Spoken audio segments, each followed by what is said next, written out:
Once upon a time in a village folded into the green lap of mountains, where morning mist rolled like whispered prayers through the fields, there lived a girl named Isabella. The church bell kept the hours, the bakery gave the neighbors bread for the price of a smile, and every evening, the sky turned the color of old gold as if a saint had brushed it with his hand. Isabella's life was simple: sunrise and work, a small house with a thatch roof, a mother who hummed when she kneaded dough, and an old grandmother named Teresa who smelled of lavender and told stories like weathered maps to hidden treasure. Isabella was quick to laugh and quicker to argue.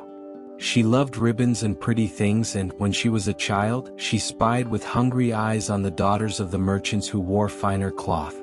She also had a heart that loosened itself without thinking whenever someone cried. Her hands, used to the soil, could bring stubborn roots into order, and her voice, when she chose gentleness, could quiet a screaming child. But she hated being wrong. She hated waiting. She hated the dull ache of everyday sacrifice. On a rain-still night when thunder had not yet come and the chapel's candle burned low, Isabella and her brother Matteo quarreled in a way they never had before. Words like flints snapped, anger flared, and in the aftermath, Isabella slammed the door of the chapel and sat long in the dark, palms pressed to the cold stone of the altar rail. "Lord," she said aloud though the night was empty, "I am tired of being like this. How can you ask me for more when I have so little to give?" That night she had a dream that folded into the next day like a new seam. She stood in the middle of a battlefield where light met shadow. Angels moved like slow, immense birds. The dark did not have a face, only the shape of hunger. At the center of the field a woman in a cream robe stood, her hair like wheat in late summer, haloed by light. She did not speak in words that Isabella knew. She spoke with a look that made the young girl's bones feel honest. "Holiness is not a crown given to a few," the woman's eyes seemed to say. "It is a road that asks for your footsteps. It is rising when you fall. Do you believe you can keep walking?" Isabella woke with the feel of armor in her chest, a notion that holiness might be ordinary and terrible and beautiful in equal measure. She began then with tiny things. She rose before dawn and lingered in the church for a morning prayer, fingers looping the beads of a rosary like a string of warm bread. She worked slower, listened longer, and when anger burned, she learned to name it and lay it at the foot of the cross. When a neighbor's cart broke and grain spilled like a small flood in the road, Isabella did not hurry past. When the child of a widow cried all night, she sat in the dark with him until his sobs softened. People noticed. The merchant's daughters still had their ribbons, but something in the village shifted. A rustle of respect, a new turning of eyes. Isabella felt awkward at the attention. She had not traded her former dreams for praise. She had only learned to trade what she once sought, comfort, admiration, for a steadier treasure. The first great test came when the river ran thin and then quiet. Drought gnawed the fields into silence. The wells gave up their cool. Children grew pale, animals wasted. There was talk of leaving, of following roads to cities where water flowed like rumor. Isabella had saved a little money, enough, she thought, to buy the dress she had longed for, to look like those merchant girls at least once. She tucked the coins under the floorboard and walked with them under the weight of secret hope. One afternoon she found a family sitting by the chapel. Mother, father, two small boys, face and clothes smeared with dust. They had come from farther away, lost to the drought. They had no food, no plan. Isabella set down the bundle she carried and, with hands that trembled, slid open the floorboard in the dim of evening, counted the coins again, then took the lot. She bought bread, she bought stew, she watched as the children ate until there was no more worry on their tiny, full faces. When she walked home empty-handed, the night felt vast as a cathedral. She thought, not for the first time, of the woman in the dream.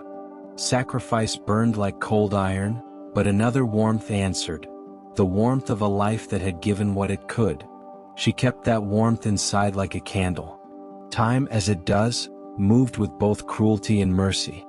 Isabella's features softened, her eyes carried a particular light. Some of the village married and left. Some died. The chapel had new faces and old hymns. A nobleman named Don Alvaro came through in a summer of fairs, a man with a silk coat and a voice like polished wood.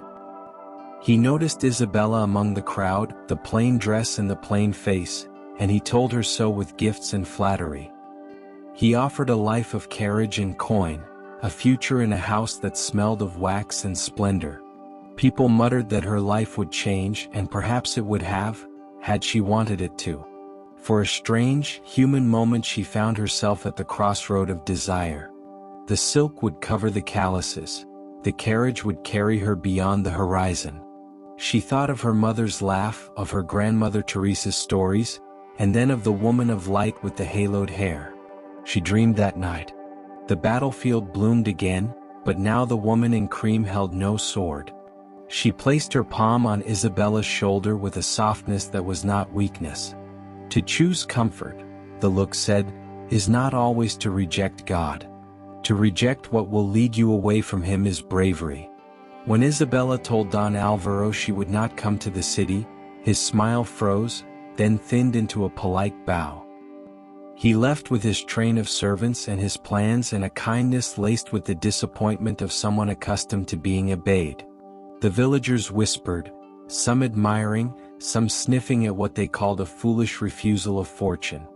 Isabella felt no small pride but also a nakedness, as if she had declined a shelter in order to stand in wind. She returned home and did not tell anyone how much it cut to be refused by the world. Some winters are gentle. Some winters are a throb of loneliness.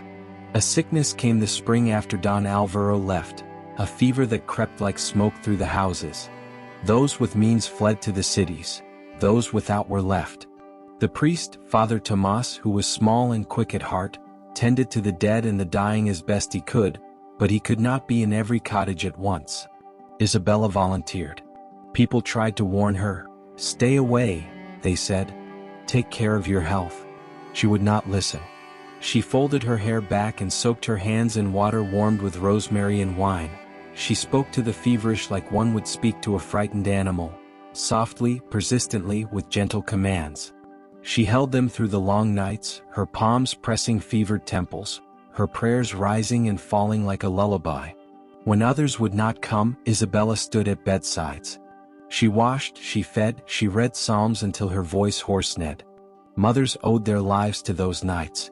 The village remembered not the heroic title of a saint, but the way a hand that smelled of rosemary would calm fear. There were many smaller tests. The jealous murmur of a neighbor who had hoped to marry the only remaining town watchman and found herself ignored in favor of a woman with an immovable faith. The temptation to take credit for the simple gifts Isabella did in secret so that others would praise her and thus feed the old hunger for admiration. The temptation at times to hide away and take peace rather than risk pain.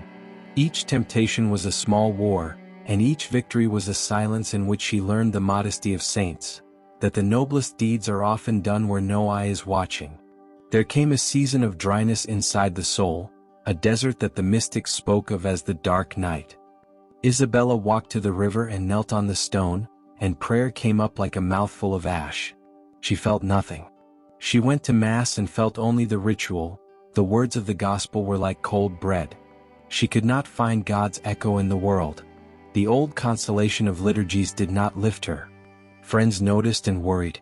Grandmother Teresa took her hand, looked at her with a clarity that saw through to the bones, and said, "Child, faith is not the same as feeling. It is a choice, and choices are muscles. You work them until strength comes." So Isabella kept walking even when the path felt broken. She kept returning to the sacraments. She went to confession with hands that trembled and told the truth about her envy, her impatience, the times she had been selfish. Father Tomas listened and said, "Sins confessed are like fog lifted. Go and love." She forced herself to love when it was cold. Over months, the darkness did not vanish with grand pageantry. Rather, light returned like a cautious bird. The silence taught her that fidelity could be a prayer all on its own. As the years slipped like fingers through a net, Isabella's hair silvered. Her skin folded into stories. Yet her laugh still carried the same bell tone, and children ran to her like warmth. She taught them to say the Rosary, taught them how to fold bread with careful hands, how to work the soil without anger. Young women came to her for counsel, about marriage, about sorrow, about how to survive and keep their souls intact. Isabella listened, and after she listened she told them in the simplest terms, "Do the next good thing." It was the kind of advice at once comically small and infinitely large. One autumn, a great storm came and pulled the roof from the chapel. The village gathered in the rain to see what could be saved. Isabella climbed the scaffolding with a rope at her waist, and though her knees shook, she sang hymns with the same clear voice that once had argued and then had listened. After the storm, as the villagers mended the chapel, those who had once doubted her now brought planks to the work and kept her company. A child, new to the world, crawled into Isabella's lap, and she held him like a coin of mercy. There was no blazing moment of recognition, no trumpet from heaven, nothing of the dramatic spectacle that ages tend to paint on canvases. Isabella's miracle was quieter, the slow, steady transfiguration of a life that turned ordinary labors into acts of love. People recovered what it meant to be neighborly because they had watched a neighbor who would not stop.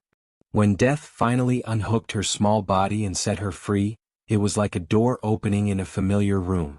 Isabella had grown used to saying goodbye. After all, she had been part of more than one vigil. Her last night, the chapel was full. Fathers, mothers, the merchants' daughters, the children she had taught, every face that could stand was there. Her breaths came slow and measured. She kissed her brother's hand, then Father Tomas's forehead. She smiled as if she had been told a secret joke.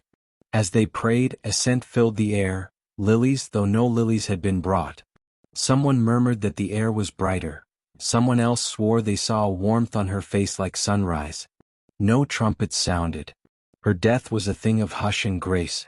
When the village rose from its knees, they did so with more tenderness than they had the day before. They told their children stories about the woman who had given her dress away, who had refused riches, who had sat with the fevered in nights of plague. They told the children not with didactic zeal but with a kind of awe, like presenting a map to a place that anyone could reach if they chose the path. Seeds of her story traveled farther than the village. Letters were sent to neighboring towns about the woman who had lived a life of small miracles. Women who read her name put their rosaries in their pockets and tried, in their small ways, to be more patient, more brave. Mothers taught their daughters to do the next good thing the way Isabella had taught them, not as a commandment but as a habit. Years later, when the chapel's new steeple cast a long shadow across the path she had walked every morning of her life, a young woman paused and pressed her hand where Isabella's hand had once been warm. The young woman had come with her own private battles, wanting to be seen, wanting a life that felt grand. She turned to the children clustered at the foot of the steeple and said in a voice that was steady with a new knowledge, "Sainthood begins where you are. It begins in the next right thing." Isabella's name became less an idol and more an invitation. People put forward no statues carved from marble with dramatic flourishes. They kept the memory of her as a lantern you could carry. The lesson she left was neither simple nor flashy. Holiness is earned in repetition, in the choice to keep walking when the battlefield is only the self. Holiness is choosing, again and again, to love when to love is costly. Holiness is kneeling in the ordinary and finding there a door. If you ask the women who knew her story well enough to finish it themselves, they would tell you that the next saint could be a seamstress, a teacher, a mother, a neighbor who comes in the night to bring soup. They would tell you that the woman in cream who had stood on that dream battlefield had not been a distant queen but a mirror. She had looked not to crown Isabella but to hand her a sword of commitment and a cloak of humility. In that light, every good choice is a small blade against the darkness. Every act of mercy is armor. Once upon a time, in a village between green hills and wide rivers, there lived a girl who had been ordinary and obstinate and stubbornly human. She gave away her treasures but kept her faith. She refused comfort when it would have led her away. She took the hand of the sick and walked with them to the border of death. She endured the dark nights of the soul and rose again to do the next good thing. And when she died, the village kept her memory like a warm bread to share. Today, if you listen closely when the church bell rings, you might hear a small echo of a rosary in the valley and a whisper that says, "Choose again, rise again, love when it costs you." The next saint might be you, Not because you are perfect but because you can choose, every day, to put one foot in front of the other and to give what you truly have, your heart. Once upon a time there was Isabella. And in the telling, the path she walked opens for anyone brave enough to take it.